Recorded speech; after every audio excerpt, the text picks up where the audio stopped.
Hot 93.3. Yes, you're tuned into the Lava Lounge on Hot 93.3. Chacha the Happy Fairy is here, and I have a special guest in the studio with me. I've got LK KUDDY. Woo. What's who? What kind of who is that? Who? Yo. Haven't you eaten? Yo, who?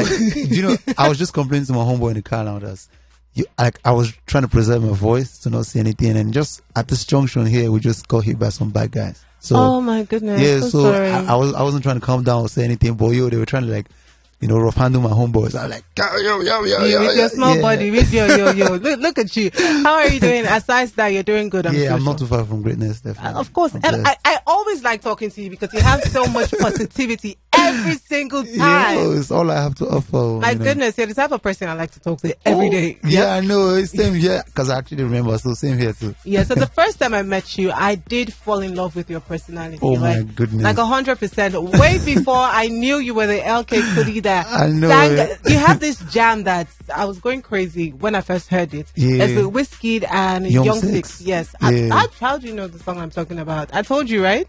That's like my breakthrough record. So anytime anyone references, tries to talk about my music and be like, there's one song, I'm like, yes, I know the song. It's the song with Wizkid and Young Six. That's the song. You know, the day I met you, it was at the Madu video shoot. Yeah, the Madu video shoot. Yeah. And I'm like, yo, you were making everybody laugh.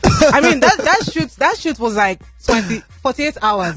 I know. It was non-stop. We were awake for you slept. For a couple minutes. Which minutes? Stop it. I have a video of you sleeping. But anyway, you slept for a pretty long time. And it was that long. Felt like 20 minutes for me. Stop it, John. You don't know. You wouldn't know when you're sleeping. You wouldn't know how long it is. But in the meantime, so that video shoot, you won my heart because before I knew you were LK KUDDY, we were laughing, and me and Beverly kept on talking about you. Who is this guy? Who is this clown? Then was it you? I don't know. Someone then said, "Oh, LK." I was like, "Oh my goodness, that is you." So I'm sure this thing happens to you. A lot of people know your music and they don't know who LK KUDDY is. Yeah. That's been one major thing. Not like major, but yeah. That's a problem. It happens a lot of time. It depends on how you choose to see it. So it's not exactly a problem, but it just sort of shows that I need to put in more work to make sure my face is out there. Like my face is synonymous or matched with my music. So basically it's it. So what exactly are you doing about that? I mean, you deleted all of your pictures on your Instagram. Why? How do you know this? Excuse you. Okay. That's my job. It's my job to know. Okay. I just woke up and felt like, because I had so many things that were really unrelated to my music. So, and then because I knew I was about to put on new music, I just wanted the whole energy to just be channeled towards what I'm working on currently. So I don't want anyone going to my page and then you're confused, like, okay, what's going on? No, but that makes you an entertainer because you have funny things that actually make me laugh. I know it, but yeah, aside the very few ones, the other things, you sort of get confused, like they're like, this is a PR guy, you're confused. But yeah, I just wanted all the energy to be channeled towards what I'm working on right now. So yeah, when anyone goes to my page, they'll be like, okay, what's going on? And then they see the next thing, I'm like, oh, okay. Then everyone follows from there. So you don't try to wave on the fame of your biggest track. I mean, your biggest track so far has been the one I'm yet to listen to this. Like, we'll listen to it on the show. Yeah. But your biggest track so far has been with you, Wizkid and Young Six. Yeah. How was it? Was that your first single? Was that your first song? No. So at the time I was with Flux Factory. Big shout out Gospel on Beats. Houses like Flux Factory, and then I had a record with Inyanya first. That was my first. When I put pen to paper, that was my first record with Inyanya. How far did that go? Yeah, it was just there because I didn't really understand. In my head, I was like, yo, I'm having a record with Inyanya, man. So when I do this song, I'll upload so make all the money.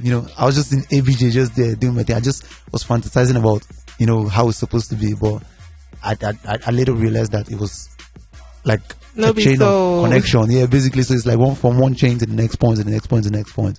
So I was just building momentum, basically. So it was from that one to Firewood. I had Firewood, and then I now had with Young Six, the original one. Then I had a remix that sort of boom. How did you get Wizkid on that track? I hear it's very expensive and very hard Did he fall in love with the song and say, yo, I want to jump on this? Or did you have to pull some strings? Or were you guys friends before you did the song? Yo, it was such... Well, me having Wiz on the record was a miraculous one, safe to say. Because, first of all, I was in Lagos. I was trying to hustle. Like, I left ABJ to be in Lagos because I was trying to pursue the grind. Like, I was trying to hustle. And then Wiz is back in ABJ for a gig. And then he's at club, you know, and then song comes up, and then everyone's like, yo. And then I think that sort of picks his attention, and then, you know, basically it's a beautiful rhythm. So I'm in Lagos grinding. He's in ABJ jumping on the song. I'm not even aware. Yeah, I don't even know what's going on. So it was someone that just came over the room, like, yo, Koda, Alpha. You know, it was 6. So like, Koda, Alpha. I say Weezy don't jump on the remix of You're actually doing the 6's voice. That's how it goes. Big shout out to my homeboy 6. Yeah. But yeah, so he made me understood that, you know, there was a remix. But I wasn't really sure. I was skeptical. I was like, I had to call gospel. I was like, that's supposed to be true that Weezy on this time. Like, he wanted to be, you know. It was just quite a vibe, basically. And then somehow I sort of eventually affirmed that he was actually on the record. And then from there, that's how we picked. So it's not like prior time, Wiz and I were like actually buddies. Yeah, but it was on sets. So on sets was the first time we met. Okay, that's amazing. Let's listen to the song that we're talking about. Real this life. Is With You, LK KUDDY, Wizkid, and Young Six. Hot 93.3. Man, that song is still one of my favorite tunes Real ever. life, man. Ever. When did you drop that song? Sometimes in January 2016. And it's still a banger. This is 3 years. Because it's gospel now. You know, gospel is like a genius producer, so he's like really futuristic in making his sound. So yeah, he produces music. Give me all the English futuristic. Okay, let me see what's happening. If you're just tuning in, my name is Chacha. I've got LK KUDDY in the studio, and we're talking about music business. That was his song with Wizkid and Young Six. Yes, it was a banger. If you want to call or if you want to talk to him or ask something, you can send me a message on WhatsApp 081-800-89933, or you can call me in the studio on 081-8242-6591, or simply send a tweet. So back to you, LK KUDDY. Yeah. I've seen a lot of your skits, your dance moves, your I don't even know what else. Yes, dance moves, skits, acting, your voiceovers, there's so many things that that's what I'm upset. Yes, that's what I'm upset that you actually deleted everything on your page. That's true. I actually never really saw it from that point of view. You see, there's so many things about you. So I'm wondering, which one of all of these talents are your most sellable aside music? Which one do you think? You never thought about it? Yeah, I never really paid it. You see, that's the problem with talented people. That's my problem with these guys that have so much talent. You don't know what you have. It's golden. It's actually golden. Yes, you can sell some of these things. You can make money off it. I'm still trying to put everything together musically. So, but have you heard that music sometimes is not so sustainable because the way you guys make money is not every time. It's seasonal. Yeah. That was, you know, because evolution is something that, you know, you have to really pay conscious attention to. So maybe once upon a time, you know, it felt that way. But, you know, so right now there's an evolution to music, and then because everything has gone digital, so it means that as your music leaves, or as you leave, and then even when when you no longer exist or leave, your music still lives on. Yeah. And then so everything, your catalog, basically everything will be digitalized. So it's there, it's out there on every digital, so you can now sort of make money for a lifetime. For life. So you're letting me know that you're already cashing out. No, like so you are making so much money. That's what you're saying. No, we're trying our best by streaming. So we're trying to basically put the structure, you know, back in order.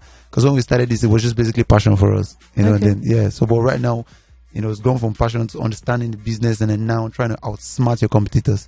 Because at the end of the day, nobody's here to become second best, you know. Yeah, I hear there's a lot of fake love in the industry. Do you think that?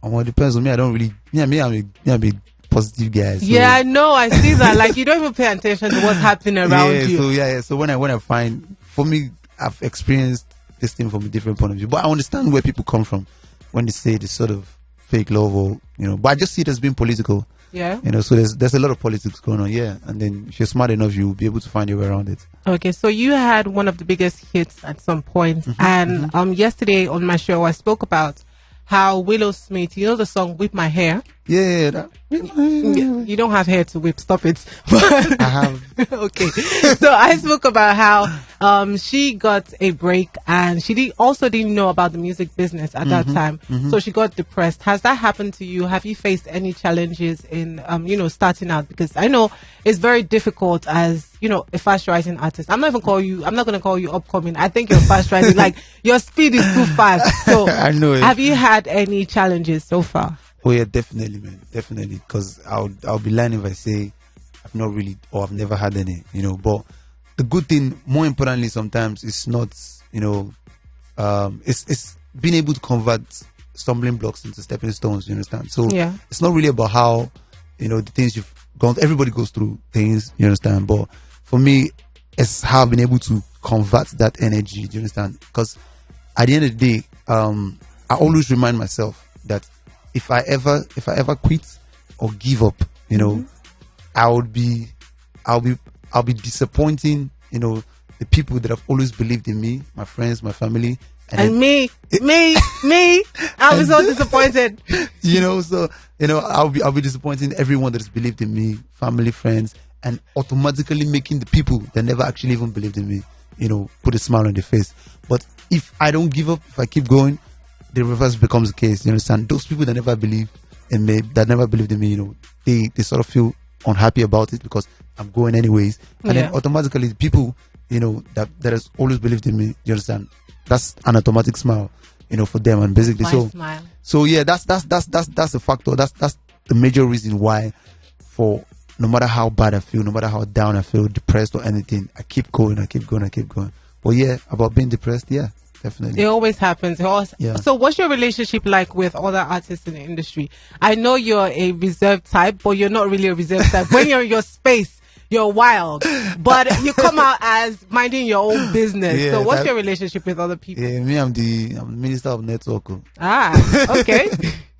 Minister of Network in the Nigerian entertainment business. But yeah, I like, it's safe to say I have over 100%, I have like 70% cordial relationship with a lot of artists. Because I remember when I came into the industry, first thing I put at the back of my mind was I would try to make sure in every camp, in every record label or camp or record label, however the case may be, I just make sure I sort of have like a solid relationship with one person. And then I give myself a period of time to do this. And then from 2016 to like 2017, 18, gradually I had friends everywhere, so yeah, contacts everywhere. So I actually really have a cordial relationship with a lot of artists, and that's good. That's going well. A lot of people just like to mind their own business and they don't even want to reach out to other people. I understand why they do that towards them, but me, I'm an extrovert. I can't just be to myself. I see, and I'm sure that people fall in love with your personality already. You're making people laugh. You should be a comedian. You should actually have another career path. Comedy. Comedy is your thing. But I mean, you're signed to Flyboy.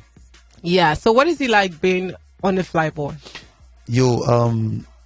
First of all, big shout out to Keith, because homeboy really met me at the time when I was really traumatized, so and then one thing, Flyboy is family for me, is everything, because at the time when I was going through my own phase, my own whole thing, Keith. What's your whole thing?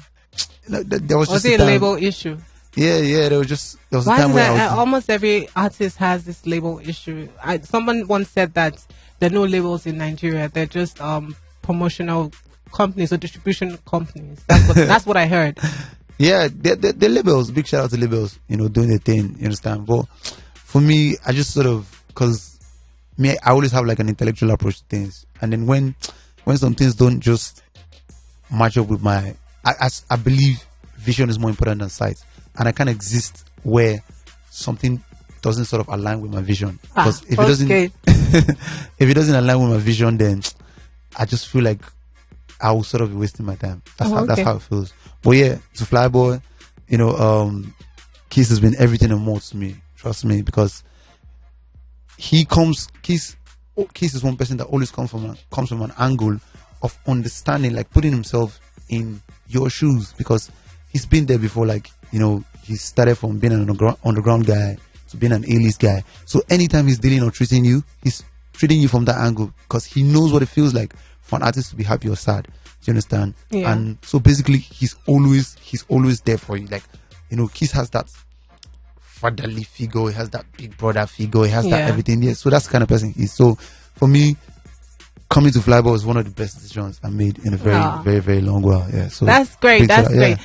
I've met Kiss Daniel before, and he's such a cool cat. He's a cool guy. Like, I loved hanging out with you guys on the set that day. Shout out Flyboy. But in the meantime, I'm talking about these good things about Kiss Daniel. A lot of other artists who were signed to Flyboy or supposedly signed to Flyboy have come out to say that he did one thing or the other for the likes of Denny V and what's this guy's name? Barry J, who said that he actually registered Flyboy. Ooh, wow. Yeah. So I'm confused. Were you there doing all of the saga?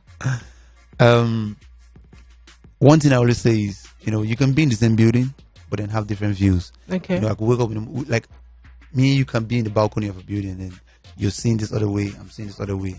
And they will tell different stories from the same building. So it's basically how it is. We're all in Flyboy, or they've been through Flyboy, I'm in Flyboy, we've been in Flyboy at a point in time. And then I never met Barry J. You know? The person that said he registered people's label. I never met. I know of his existence, but I never met him. I never experienced him. You understand? But yeah, I'm saying they have their own view or perspective to being in Flyboy. For me, it's totally a different perspective and different view. Like I said, Kiss is really an amazing guy. For instance, this project what's it called? Trying to promote right now, Lai. Yeah. You know, Kiss and I, the entire Flyboy team, we all traveled to the UK. So sometimes I remember when I would follow Kiss's manager and brother, you know, so I'm like, so are you telling me that we're paying this X amount of money to get these visas, and then if we don't get this visa, this money is wasted? It's like, yes. Are you telling me we're going to pay this X amount of money for our flights and everything, and then it's not like we're really doing anything special? Like, yes. You understand? So all that, then after the concert, you know, Kiss, when the hotel, Kiss just sits me down, it's like tap, count like X amount, thousands of pounds. It's like, yo, okay, take this money, I give it to you. Use it, support yourself, do anything you want to do with it. You know, you need a music video and everything, do this, stand, what's up with your song, when you want to drop a record. And then, you know, he's done so much of all these things, do you understand? And guess what? He did it without any form of documentation. He didn't say, oh, come and sign before I do all these kind of things for you. What else do record label actually do for artists? More than provide accommodation, provide recording sessions, you know, shoot the music videos, promote your music.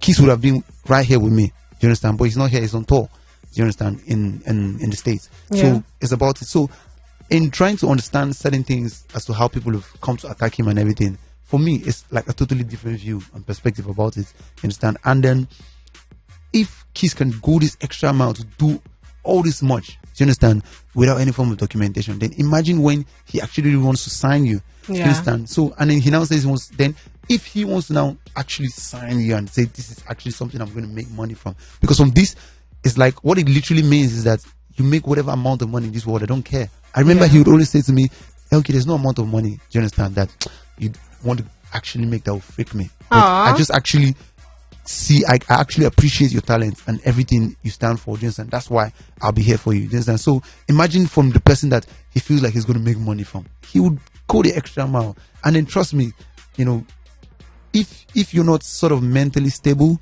if you're not high level insecurity, you might not even be comfortable about the way Kiss always sing Barry J's praises. You understand? Because every single time it's like, yo, I love that boy. Do you understand? He's so talented. God bless him anywhere he is. And then, you know, sometimes I feel like psychologically, if I have something against you, my genuine expression of or how I feel towards you will be said behind you. Yeah. Do you understand? So consciously, unconsciously, I must have said it. If I don't like you, behind you, I must have consciously, unconsciously said it. Something negative about you. But there's never been a point Kiss has ever said anything negative about him or any other person. Do you understand? So that's how it is. But, you know, at the end of the day, like I said, everybody's just out there, and then, like they say, clout is one hell of a drug. Everybody's just out there chasing clout. You understand? So it's fine, it's cool, it's about it. So summarily, it's been a wonderful working experience for me, Flyboy, Kiss, It's awesome. I can already tell. I can feel the love from here. I can actually feel the real love that you have for Kiss Daniel and Flyboy Records. Yeah, and it's beautiful. Yeah. But I want to play a song. This one has you on it. It has the YBNL family and Kiss Daniel. It's called Send Her. As well, Cranium, as well. It's called Send Her Money. We'll be right back after this break. Hot 93.3. On Hot 93.3, Cha-Cha is here with LK KUDDY. Yeah, we just... What did you say? The bong yours. The bong yours? Bong yours. What does that even mean? So it's like young boss transposed. Wow. Why are you like this? Why do you say this? Why are you like this? Why do you I'm do like just this? the word though. Young boss is so common now, so I had to like transpose it and bring the Y to the B and the B to the Y, and then becomes the young boss. Wow. Yeah. I don't know how your mind works. It's incredible. It's incredible. Ways. So, do you write your own songs? Yeah, definitely. All of it. Do you write songs for people? Yeah, I've done a couple times. Do you sell it or you just give them their song? I just vibe with me. I just have something going on. God. You see the problem with you. I would say this again. Talented people don't know their worth. So you're writing hits for other people and you're not getting anything off it. Well, I don't know. Is it? I don't know. It's just there, just to vibe, just there, just do a thing. Okay, so it's deep for you don't. Oh my goodness! No, it depends. But people are actually making so much money off of writing songs. Say, for instance, Sia. Sia first started out as a musician, and it was a failed career for her in the beginning. Then she started writing songs for people, Beyonce, a lot of other people, and she started making so much money. Then she fell into depression, came back up, and released some songs, and they all became hits. Yeah. So before then, she was surviving off of writing songs for people, and you have the talent. So I should flog you. Just because someone get me a whip. Like, why? Sometimes, when people ask me about this, I'll be like, oh, you're just a good guy. Basically, man. But I understand that, if you have your like publishing sorted and all these kind of things, when you write songs, you have percentages for publishing and all these things. But it's just because in this part of the world, it's not really, really structured. You understand? Yeah, and then nobody's trying to look like a troublemaker over nothing. So just let it go. So what are the challenges of being an artist now? Right now, for me, or for you, speaking on behalf of other artists? No, for you now.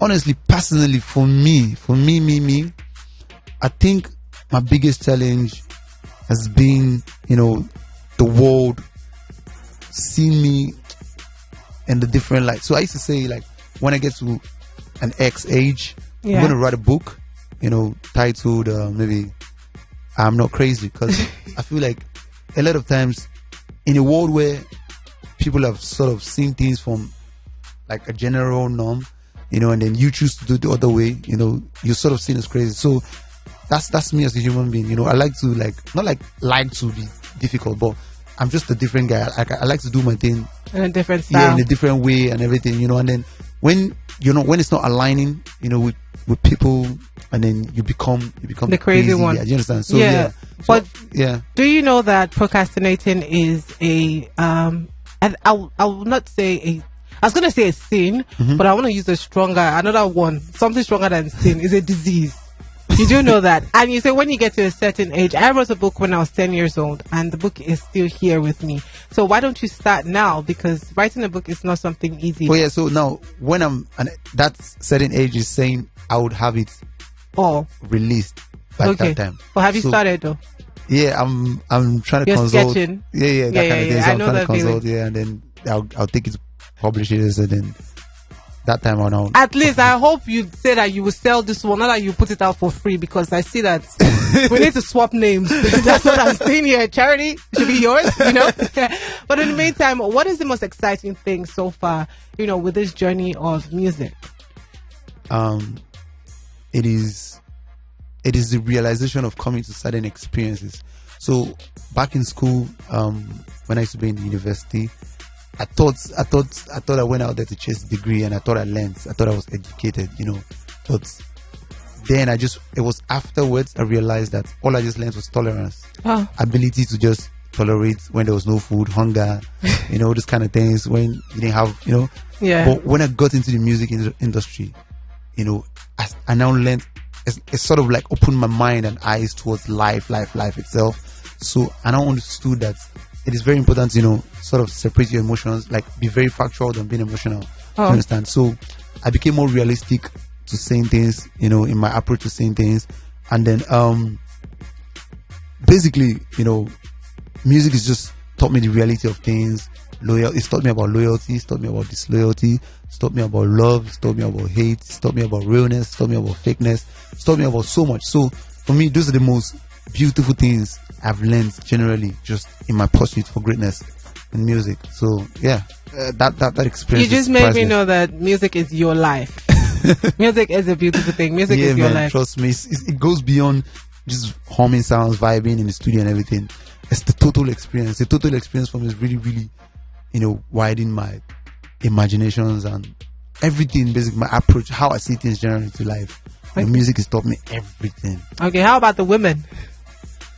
I asked him about the women, and then he's there tapping his head, scratching his head. I don't. You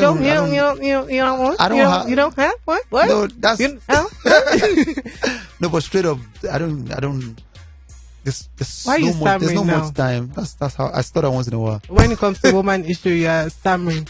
Is there somebody you don't want to break her heart that you're stammering because of? If anybody's hearing me, I don't have anything to do with anybody's daughter. I'm good. I'm on my own. But yeah, man, like, because of how I'm trying to really, really, even myself, like, I've realized that I've lost interest in so many things. Do you understand? Because for me, listen, like I said, there are 3 stages to this thing. There's a stage of passion, understanding the business through it, and then learning to outsmart your competitors. So in the bid of trying to really understand everything about this music, I realized automatically that I'm losing interest in a whole lot, including, I never actually used to chase women. Don't be like Lil Nas. No, not in that context. Don't do that. I see what is going on about that, but not in that context. I mean, like, I don't have that energy to, chase women. Yeah. But the women definitely will come after you. Yeah, but for me, you're a fine boy. Fine fly boy. I'm going to confirm this. I will ask somebody if I'm a fine boy. Okay, no problem. Let's talk about your new single, Live, for a second. So, give me the feedback. Give me the lowdown. What you think about the song? Because I'll judge you after I listen to it. This is my what first I think listen. about the song. Yeah. Okay. So when I wrote that song, man, I was sort of in a dark space. Like, because I was trying to deal with so much, trying to deal with getting out of contracts, trying to deal with everything, trying to, like, seeing how the world was pouncing on me. I just felt like the world was just unfair to me. So it was just so much. Then after my song with Wiz, like, I took a very long break. Not like I was not recording music, but everyone just keep attacking me. Yeah. This one is just wasting his life. Just it was so much going on at the time. So I just wanted to really, really tap into a genuine energy. So at the time, I think I was sort of trying to make an advance on someone. Do you understand? So I see. So it was the energy. It was the energy. I at the time I was getting from that vibe. That sort of gave me the inspiration to write the song. So because I lost faith in a lot of things, I didn't just want to go into the studio and freestyle or just vibe. So I wanted it to be really, really, really, really organic. Yeah. So when Young John brought the record to me, like, yo, LK Alpha, man, there's one vibe I have. Let's just. And then when I heard it, I was like, yo, I love this. You understand? So it just automatically brought out the whole of my emotions and everything. So I channeled it into the record, and then basically that's what gave birth to this record. Oh, yeah, that's dope. Let us take a listen to that song. The next song we're gonna hear now is LK KUDDY's latest single called Lying. Real life. Hot 93.3.